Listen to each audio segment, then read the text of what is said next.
Coachella has lost its identity. It's not the same as what it used to be. Ticket prices range in the thousands. Airbnbs and hotels can cost you up to $10,000, $20,000 just for a weekend, and flights can cost you up to $1,000 just to get to Coachella. And this is all before you even step foot into Coachella. And once you finally do, you see food prices that cost you $23 for a burrito. Outfit change. Go get food because I am starving. Or $34 for pizza. Pizza review, you guys. What does Keithley say? 1 through 10. It better not be raw, because the girl before me, she said, girl, that's raw. I said, ooh.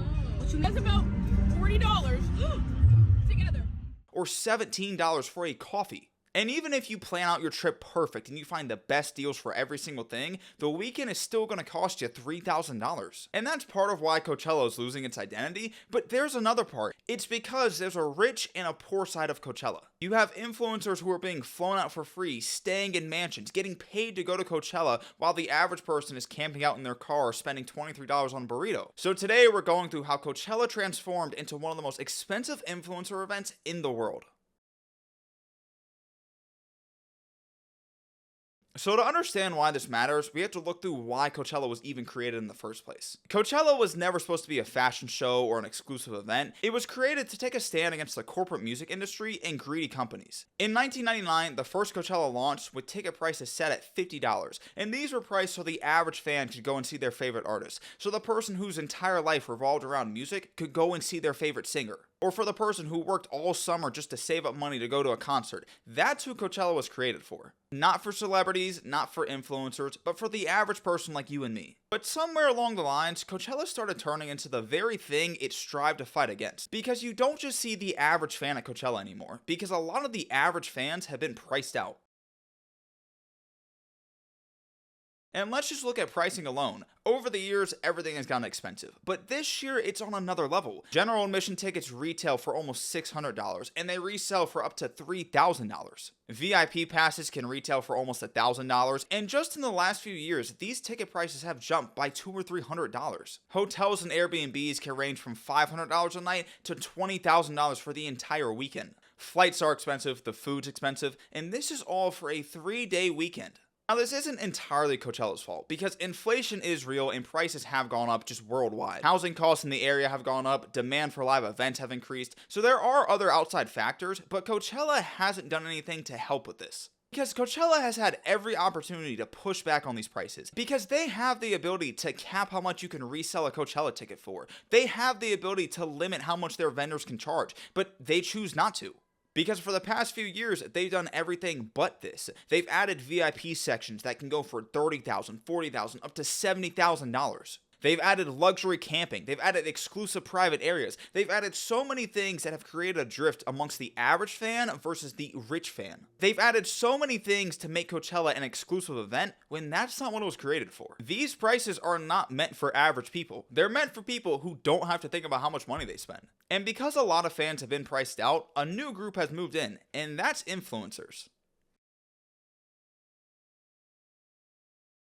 Now let me make this clear. Influencers have gone to Coachella for years. Celebrities have gone. They've been a big part of it. But the major problem that's come from this is that in the last few years, influencers, brands, and Coachella have started feeding off of each other. Because most influencers are getting invited to Coachella. Invited by brands, invited by the event themselves, invited to promote a product, if not getting paid to promote a product. Brands will pay to fly them out, have them stay in luxury houses or mansions, and Coachella profits from the exposure. It works great for everyone, from the influencers to the brands to Coachella. They're all making money and gaining exposure, but this comes at the expense of the average fan. And it's created this image that Coachella has a divide, the divide between the average fan and the rich fan.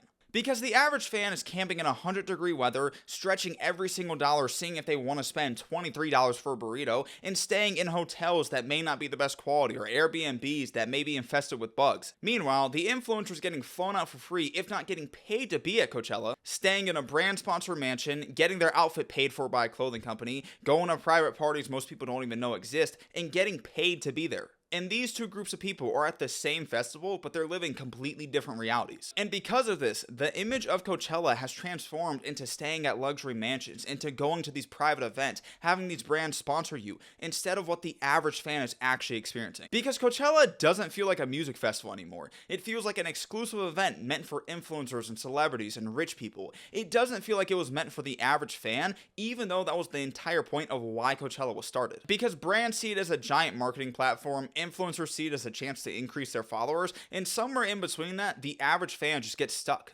And I know a lot of people who go to Coachella, they still are the average fan. They're still the ones who are using their savings to go to this festival. But when you think about the entire identity of Coachella, you don't think of the average fan. You think of the rich fan, the influencer. You think of the ones who are staying in the mansions, the ones who are getting sponsored, because the average fan has been lost in its identity. And I understand the appeal of going to Coachella. I mean, for some people, it's worth spending $3,000, $4,000, as much money as they can to go see their favorite artist, and I get that. But for the average person, it's becoming less and less feasible to do this. Yes, it's a giant event. Yes, it's Coachella. Yes, it's one of the biggest music festivals in the world. But when you think about why Coachella was started, it's just sad to see how the average fan is getting priced out of it. And the price is one thing, it's expensive, but I think it's the symbol behind it that might be the most frustrating thing. Because Coachella itself is kind of telling you, they don't really care about the average fan anymore. Because if they did, they would cap resale prices. They would make sure people don't get scammed out of their tickets even though they bought it from the official Coachella site. They would put in so many more restrictions that would help the average fan,